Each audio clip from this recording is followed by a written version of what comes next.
Hey, good evening, everybody. Good evening to all, or good morning, or good afternoon. I mean, we're all over the world nowadays, right?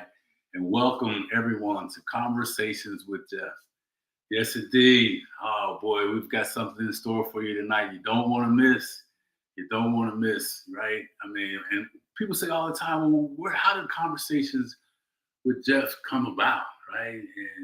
And as a real estate investor, I'm known as the king of rehabs. And again, my name is Geoff Tyson.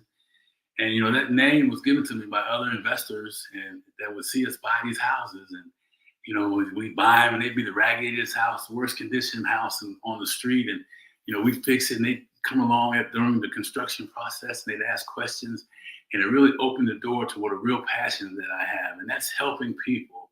We created our mission around, excuse me, encouraging, inspiring, and motivating people to take action scared, right? I mean, most of the investors get even, and let me back up for a second.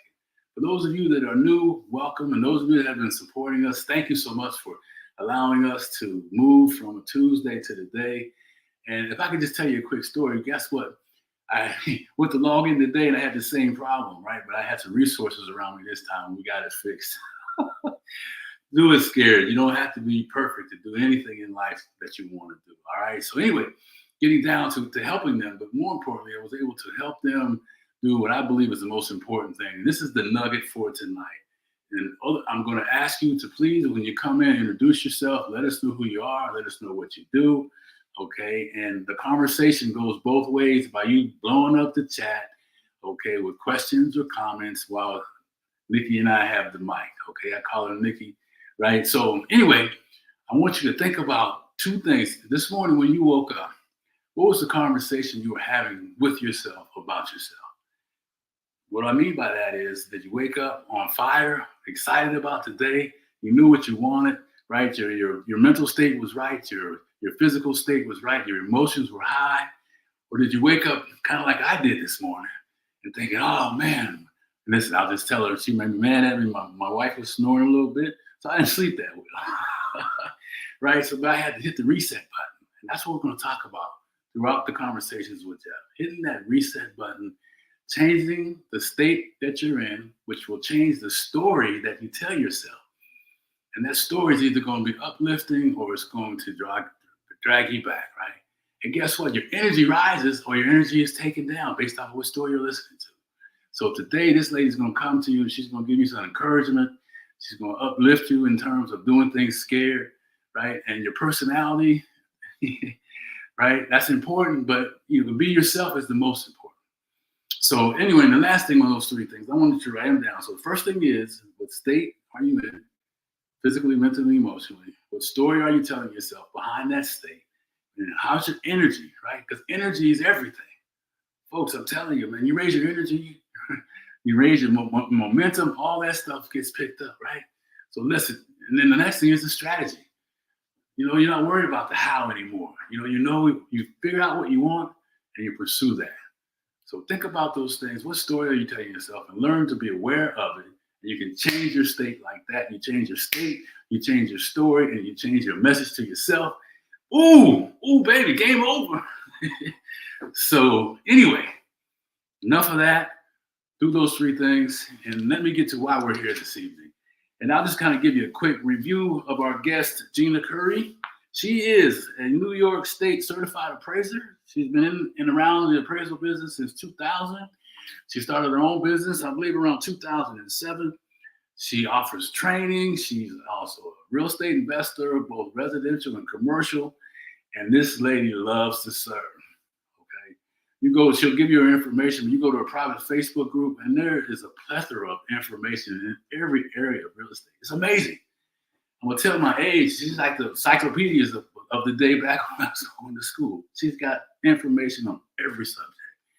And it's good information, and you can use that. So no longer will I keep babbling. I'm going to go to our guest. Ladies and gentlemen, let me introduce you to Ginna Currie.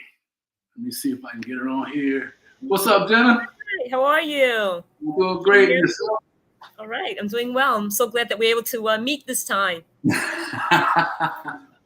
Yeah, thank you for rearranging your schedule. I got to tell you, you helped me out as always. So Cool. No problem. Yeah, yeah. Good to see you. Good to see you again. So, like always, we just get into what's going on in our life. You had a good day, I hope. Kids doing well. Nothing Yes. crazy at home. Yeah. Wow. Enjoying St. Patrick's Day. I had my corned beef and cabbage already today. All right. All right. Did you have any green beer or anything like that yet? No, I don't drink. Oh, okay. Me either. So I have a green shirt, kinda, and green walls with my contribution. So that corned beef and cabbage sounds delicious. Oh, it was. It was very good. Yeah. Did you cook it or did you go out? I cooked it myself. Oh. Okay. Yes. All right. Yeah. Nice. So okay. Well, listen now. You're up in New York, Rochelle, New York, doing big things, and I saw something that I was like, wow, she used to do this.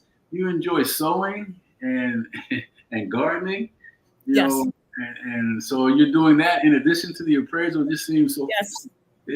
Is that to ease your mind, your stress release, or what? I look at everything as a blank canvas, and that's how I would start off an appraisal report also. It's just a blank canvas. And with the material, it's just yards and yards of material. And at the end, I've actually made a dress or a skirt or a jacket.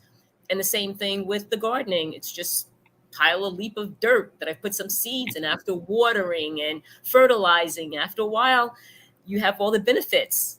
And that's how I approach also an appraisal report. It's just somebody comes to me with a problem. They need an appraisal. Why do you need an appraisal? And then I have to solve that problem. And then at the end, after you read it through, it's like, okay, this makes sense. Yeah. And I'll tell you, you do that well. I mean, if you don't have the answer, you dig out the answer. I mean, you're really resourceful in that area. And so maybe that's kind of how you naturally led into appraisals. Because what were you doing before you started your appraisal?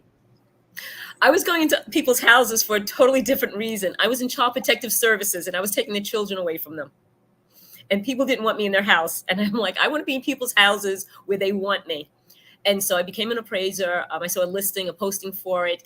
And then I decided to do the commercial, same headache, more money. Same headache, more money. Yes. And the end result was a little different for you, maybe, or? Much, the depth of knowledge and the information that you have to obtain, the contacts that I've made, the commercial, I like it so much more. It's not emotional at all. There's no emotions. When it comes to residential, it's always where somebody is so concerned that, did you see my silk wallpaper? I'm like, okay, yes, it is very nice that you have silk wallpaper, but I don't think people are really into wallpaper anymore. Yeah. The Berber rugs and everything else. They get very emotional about everything. Where with commercial, it's just income, expenses. Here's your NOI. What's the cap rate? This is what they're looking for. And I think the people that own commercial properties understand that a little bit better also.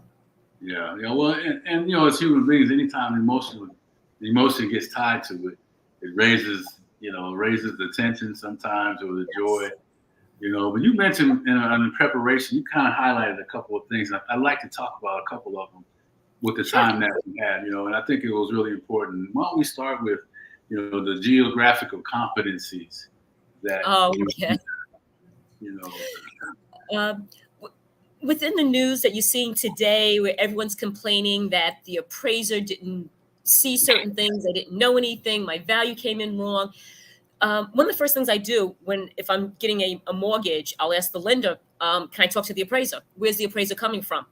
Because if they're not familiar with the area, I'll use New York City, for example. It could be one block to the next block that is just a world of difference. Some of these zip codes are only maybe 5 blocks for a radius. And if you don't know that zip code, then you pick a property outside of it, you're in a totally different area. The same thing here, but really influenced by the school district. So you could actually be in one particular municipality, but in a different municipality school district. So even though you're in one village, the school district is somewhere else, which makes your house much more valuable or less valuable because of it. And if the appraiser doesn't know that, then they've picked the wrong comparables altogether. So that's the geographical incompetency that we see quite a bit. the appraiser doesn't know the house, the market, and where the boundary lines are for that market. And that's why I always suggest to people to pick their own comps first, especially, commercial people. I always tell them, find your own comparables first. Yeah. So then, because that's friction. I mean, that happens a lot. So what can you tell that investor that's on that side, and they know that the appraiser may not have been familiar with the area, and they may have missed some comps. What can you tell them in terms of them the retaliation, or how they can go back and reposition that appraisal possibly? Well, what we have is called a ROV, reconsideration of value. Mm-hmm. And when it comes to residential, that would be your 1 to 4. It's a formal form. You go through the mortgage broker or the bank, and you indicate, hey, I found some other sales. This is wrong. Please have the appraiser review these additional sales. And also, if let's say if it's income producing, did the appraiser take into consideration all the sources of income? There's so many different sources. It's not just the rent that you receive every month, but you could have coin operated laundry. There could be storage. There could be parking. I've seen houses that had cell towers on them, and they were getting income, billboards. I mean, there's so many other forms of income that could be generated from that property. And if the appraiser is not told of it, then they may have missed it. So you would do the reconsideration of value, and you would present why the sales that were in the report were wrong, and then probably supply the appraiser with additional sales and why they should be utilized in the report. Okay. And you do all those things, and the appraisal, I mean, is there someone else that, I guess if they're independent and they own themselves, there's nowhere else you can go? Are there any higher levels of complaint that can be registered? Because this happens a lot. Investors are mad at appraisers, and some of them don't know where to go and what their options are. Yes, if they've done something that's just, so horrendous, use comps, 2 towns over, 5 miles away, I've seen that. You can actually go to your state, the real estate board within the state. If not, you can go to the Appraisal Foundation. They have an 800 number, and you can also put in a complaint about the appraiser and indicate what actually happened. But I'm sure the investor would probably want to resolve their issue a little bit quicker to call that number. So I would strongly suggest doing the reconsideration of value, submit it to the bank, and have the bank ask the appraiser to look at it. Okay, good. That's good information, because that's work too. We've done that. Yes, it is. I mean, that's a good way to work that. That's why I always suggest that people get an appraisal first and know everything about the property first before the real appraiser comes in, the bank appraiser comes in. Yeah. With appraisals being the way they are nowadays, the pricing is a little different. But in the normal world, what kind of range do you see in the cost of appraisers? So those listening, if they want to do that, have some idea what that will cost them. If I do an appraisal for someone and it's not bank related, there's no financial transaction related to it, I usually chop off about $100. So it costs about maybe $350, $400.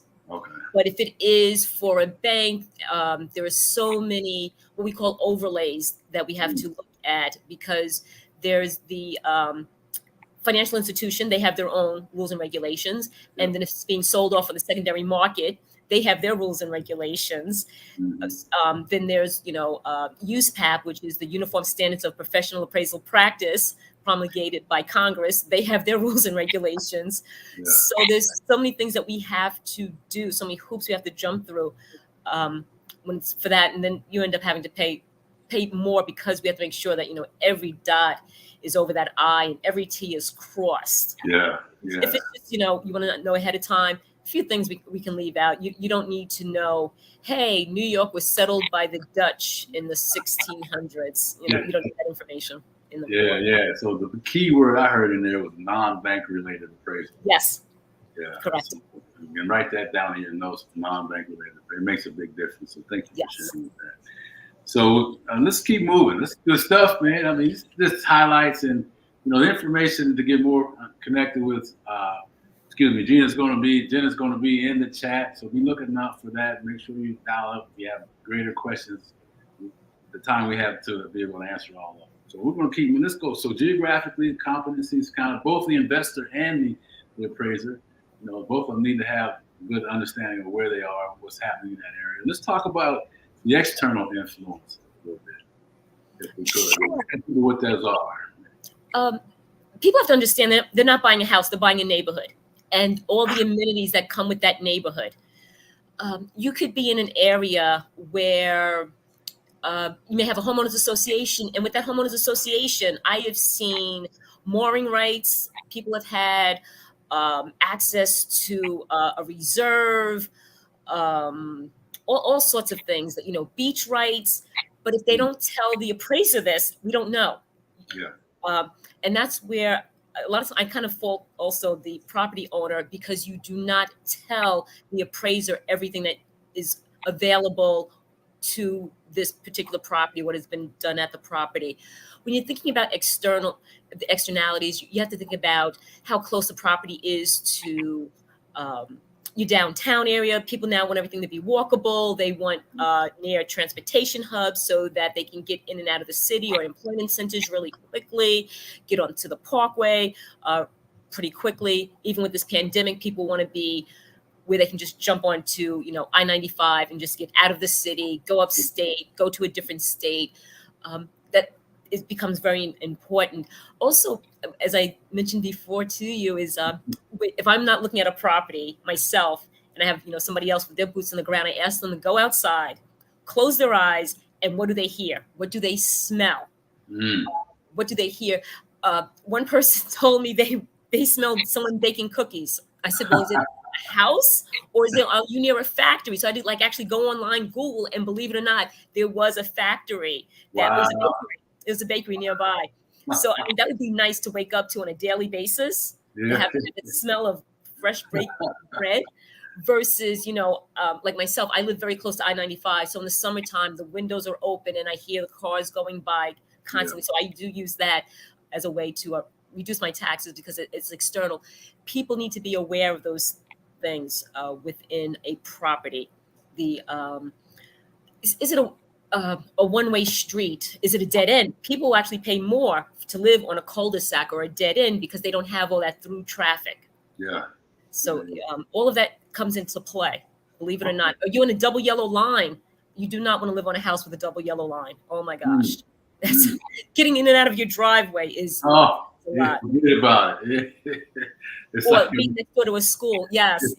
Trying to get right. Being next door to a school or being next door to a church. You would think that it's quiet except for Sundays, but Monday is Bible study and Tuesday is choir practice, and then Saturdays might be a church picnic or whatever else is going on. It can be pretty active at a church.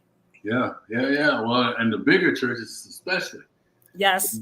And here in Houston, Lakewood Church, it's right next to the interstate, and before COVID, it was 20,000 people or more, so it's crazy.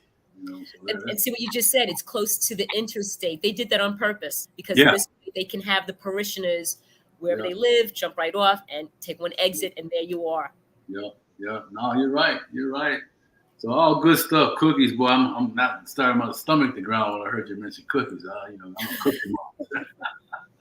And peanut butter cookies #1. Anybody that wants to send me any peanut butter cookies, feel free to do that. So, all right. Let's keep rolling then. So what about talk a little bit about current market floor plans and designs that people should know about. Okay. Right now, the new trend is going back to having rooms that are designated for certain things. Previously, you would have this open floor plan where, you might be in the kitchen, you can look across, there is the dining room or living room, family room, you can look right straight across all the way to the front door. But now with COVID and people wanting to have their separated office, now people are like, okay, you know what? I need walls here. I need something more than just a curtain. Yeah. So we're seeing now people are requesting or looking for homes that have the dedicated space that shows this is the kitchen, this is the dining room, this is the living room. I see this room off from the living room. That could be my office. This is my bedroom.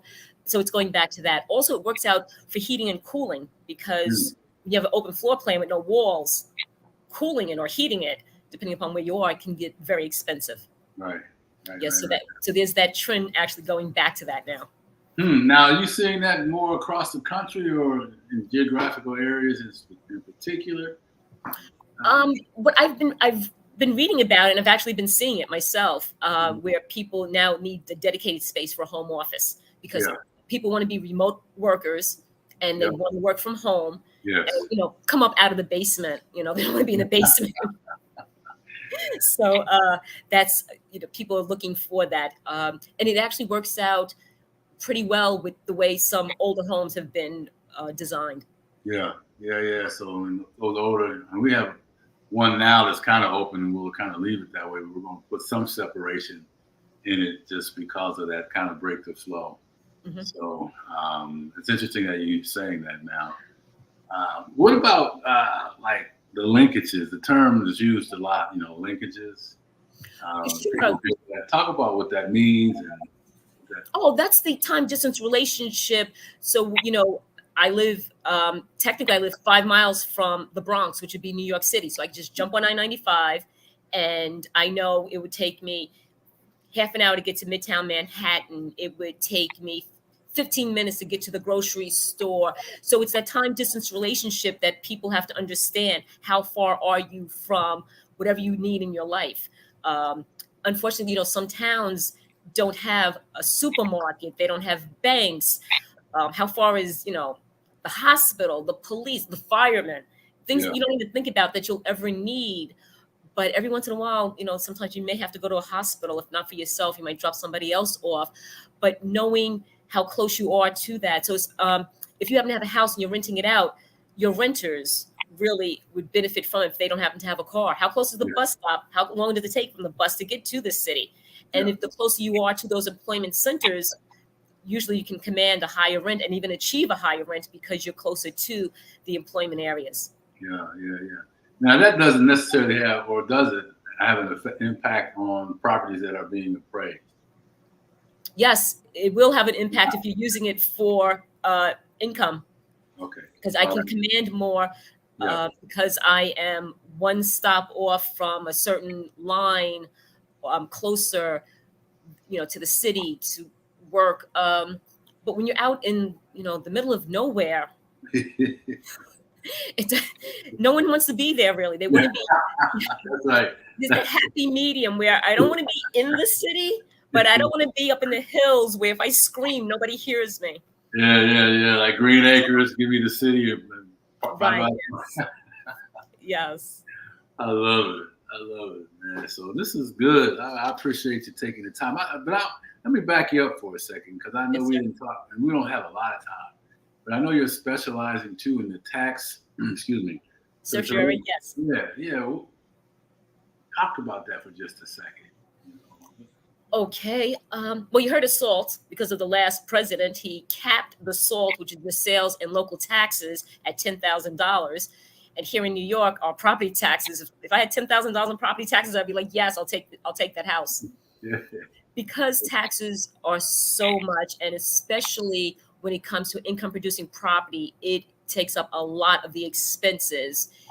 Uh, we are constantly appealing or grieving. I think maybe where you are, they call it challenging our assessment. Uh, yes. if you can reduce your assessment, then your taxes go down. And that's what I do. I find every reason possible to reduce the taxes, mainly for commercial. I like doing it for homeowners also. Everyone's happy when they win, but I mainly for commercial. I just won a reduction of about 27% for Wells Fargo. Okay. Wow. Taking into consideration, yes. What I did was I looked at the fact that people don't really use banks anymore. What we end up using is our phone. This is how we bank.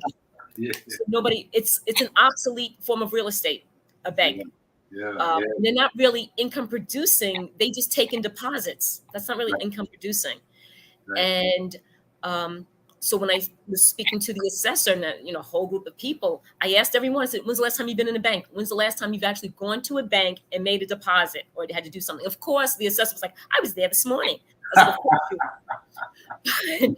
More and more people are able to, you know, do their banking offline. And because I was able to prove my point, Yeah. and the fact that banks have actually gotten smaller and smaller, and they're mainly used now for um, advisory purposes Yeah. than transactions. They're more, hey, look, I'm trying to start a business. Can I get a loan? Yeah. Versus, oh, let me go deposit my check, or let me go cash my check here. Yes. Yeah, Yes.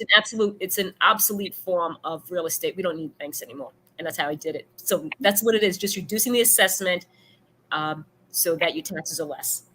Right, right. So I hope everybody's listening to that either now or later. I mean, a legitimate way to have someone help guide you through the process.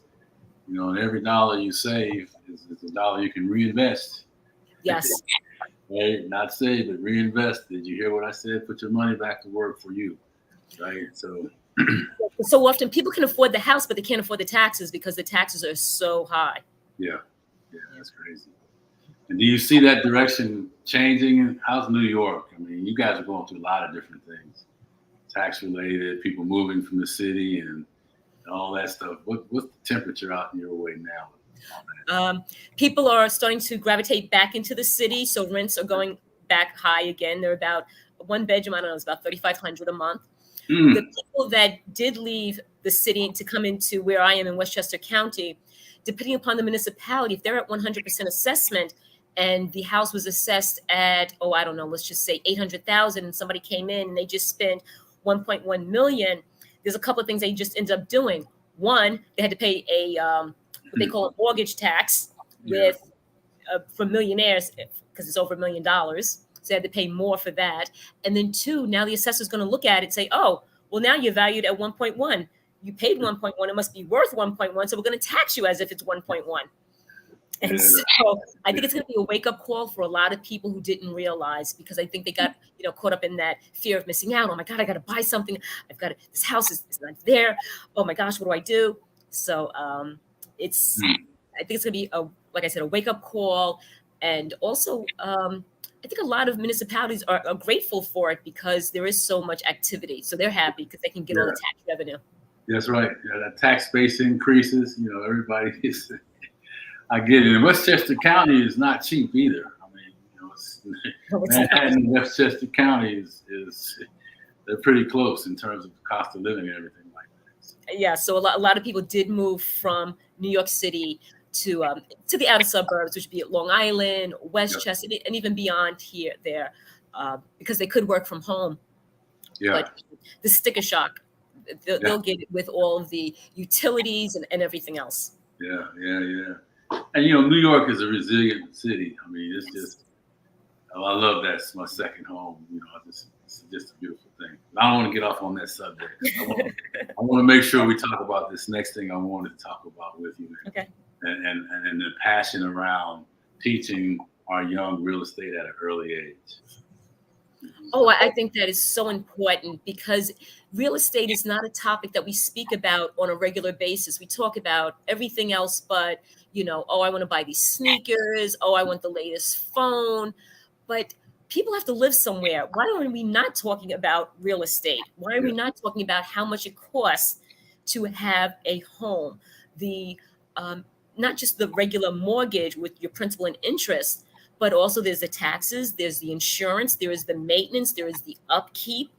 All of that is never, it's almost like it's taboo. We don't talk about that to our children. And I'm the opposite. I take that tax bill, I put it right on top of my refrigerator. So I say, you see how much I have to pay school taxes? You can come up with that. This is what I'm paying. And it works out because then they are aware of how much something costs. Right. A car, I think that car is achievable. Where when you talk about a house, hundreds of thousands of dollars, and there are other ways of getting it. You don't have to go retail. You can find a house at auction. You can find a foreclosed home. But we don't talk about it, and that needs to change. We need to have that conversation, as basic as it may be. This is how much I pay in rent. If you pay this much in rent, but if you add a little bit more, you might be able to afford a house and pay this much in mortgage, and then you actually own that. Even if it is just a condo or a co-op, we need to open up and have a conversation with our children, with our family about real estate. Right. And from purely, like you mentioned, from first-time home buyers, a lot of times, being the younger people, they qualify for different dollars, which allow them to buy properties undervalued and the rehab paid for, and they're still undervalued, so they're on on the better end of the equity positioning, and they can see process and buying something old and working it and understanding, hey, I can do this again and again and again and again and build wealth through real estate. Yes, New York has 62 counties, and Mm. almost all of the counties have a first-time home buyers program.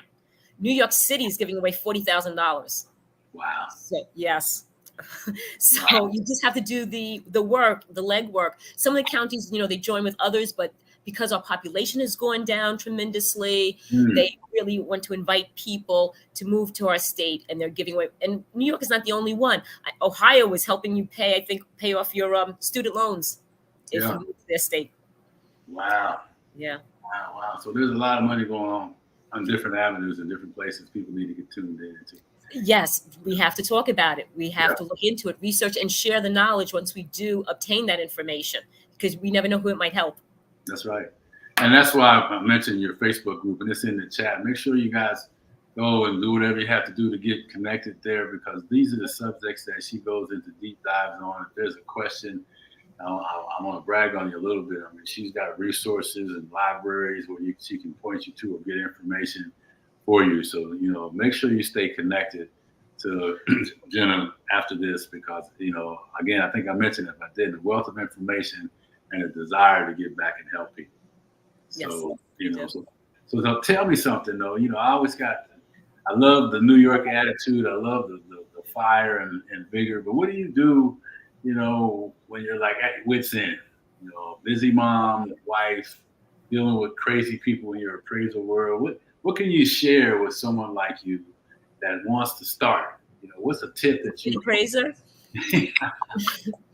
If you are good at research and really want to go to the nth degree to get that answer, appraising is ideal for you. Because there are so many issues and problems, and we just end up like kind of having to go down this rabbit hole. And sometimes I'm like, why am I doing this? But you know what? It helps me with another job. And so I've taken very good copious notes with everything, and that's helped me. I love the field because also the way I see it, there's no mandatory retirement. If I don't go out and appraise another house, I can sit at my dining room table like I am now and do desktop appraisals.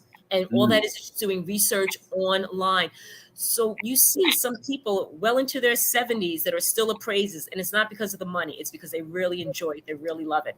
Yeah, and that outcome you get, when everything's done and everything comes out like you want it to, it's got to be really rewarding.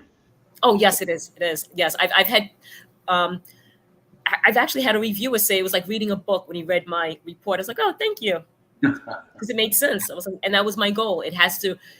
You have to have this report written where someone, let's say 8th grade education, New York Times, would be able to understand it. Yeah. I'm not expecting them to understand all the terminology, but they could get the gist of, oh, this is what sales approach means. This is what income approach means. So, yeah. No, that's good. That's good. Yeah. So then, as an appraiser, how has it helped you, in just a couple of minutes in the investing side? Because you're an investor. Oh, it's helped me tremendously. Oh my gosh, because I can look at a property, and I can tell right away when they say, "Oh, it's 3,000 square feet." I'm looking. I was like, "No, it's not." I've found out a lot of times, just by looking at it. I've also found out a lot of times the real estate agents, they haven't done their due diligence. They haven't really delved into it to find out everything about this piece of property. So I found out that, maybe there might be, hey, it's a 1-family, but legally it could be a 2-family and it could be converted. They don't know about some of the things, why the taxes are so high. I just dealt with that with one realtor yesterday. I was like, because right now it's illegal and the city is saying, hey, you want it to be illegal, we're going to tax you that way.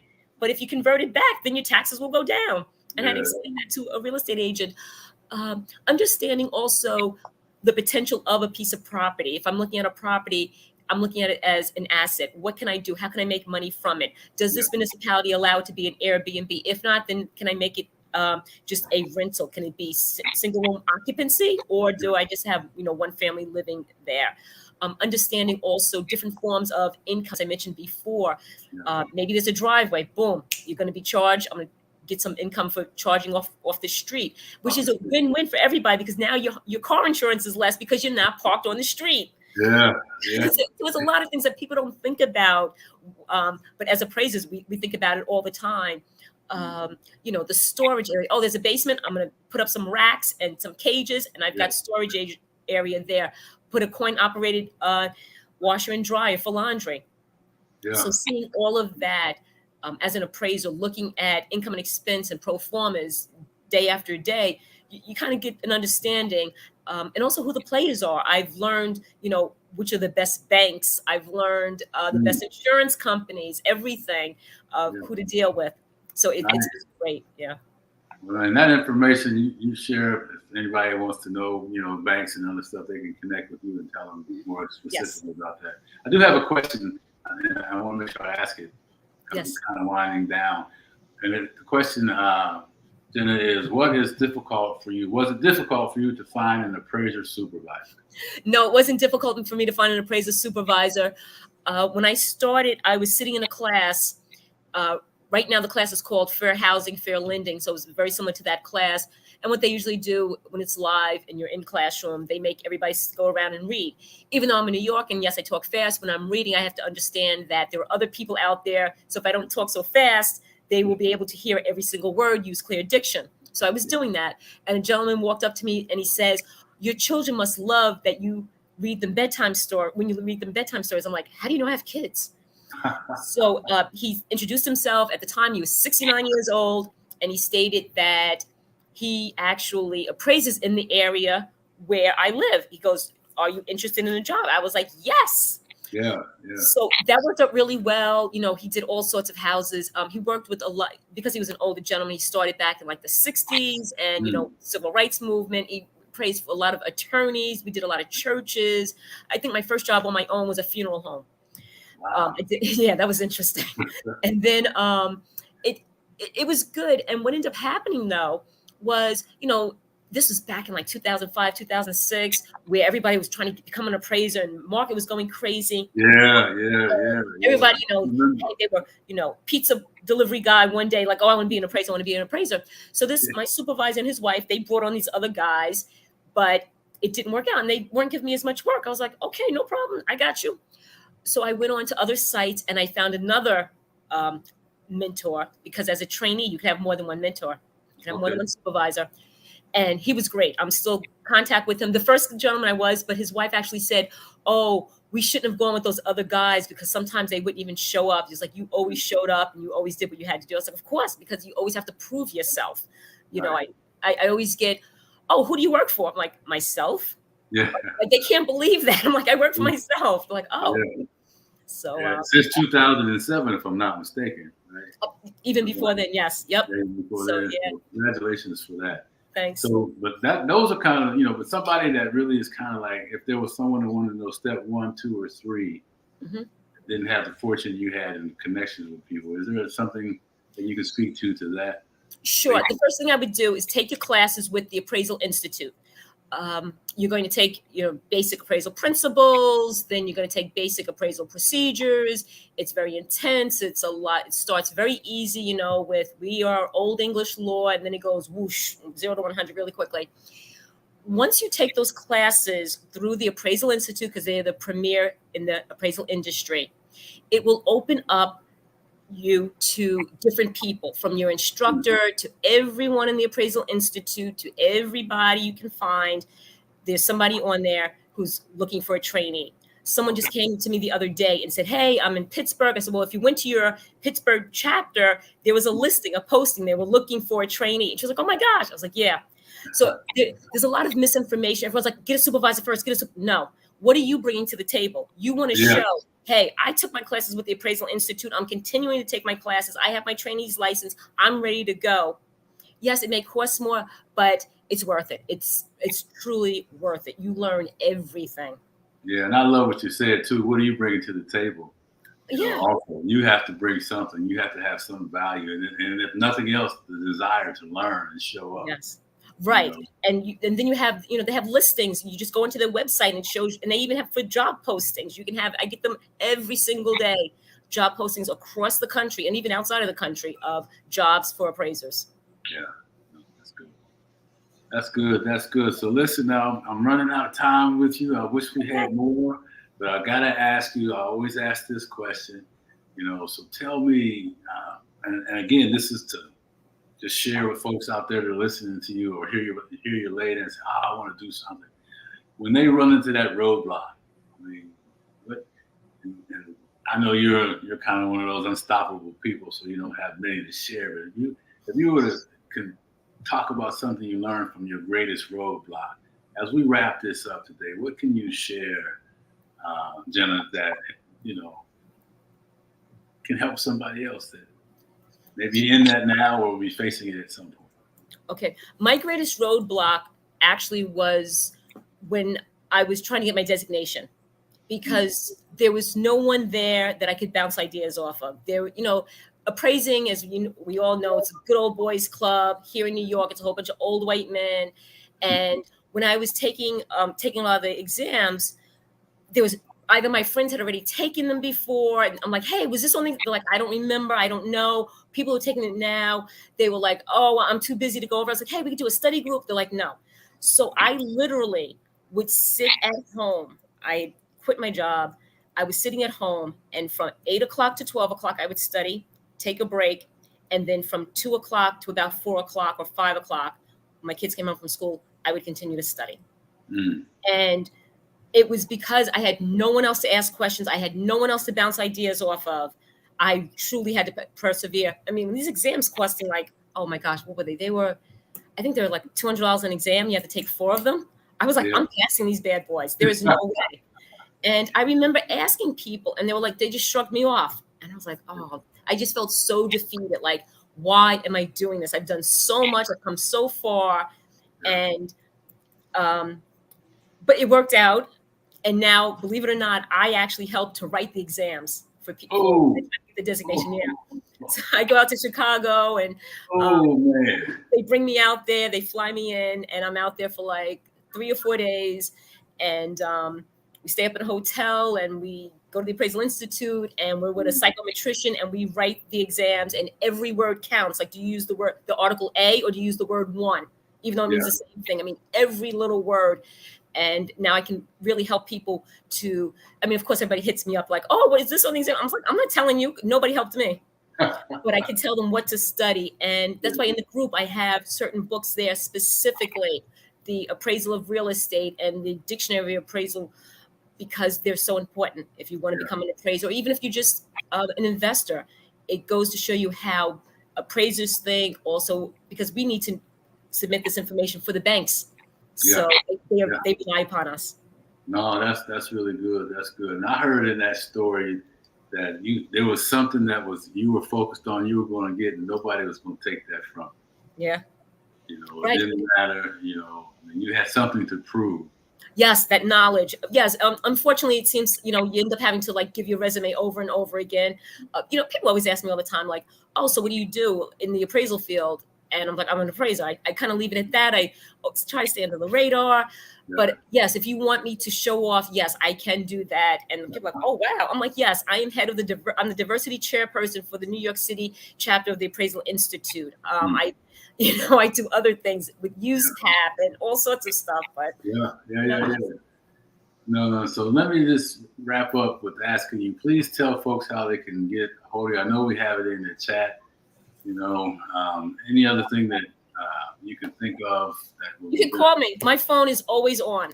My phone is constantly on. I have no problem speaking to people. It doesn't cost anything. I don't charge for that. You can always call me. My telephone number, if you want to put it into the chat, is 516-650-4510. And you can call me. I've had people call me on Christmas Eve. I'm like, okay, but I reduced their taxes, and they were so happy, and I was happy that they were happy. So I had no problem taking their phone call. We're about at that time, my friend, and I see your numbers in the chat. So for those of you that are catching this as a recording, her information is throughout the chat. and our information is in the chat as well. And one thing that I'm going to give you a hint on is that she also is working on we are looking at doing some things together in the investor training with those that are struggling to get started. And I mean, she's already doing some fantastic things in her group, so you can go back and check that stuff out. So listen to what you've heard today, take away from it, the nuggets that you can use right away. And my friend Ginna, I want.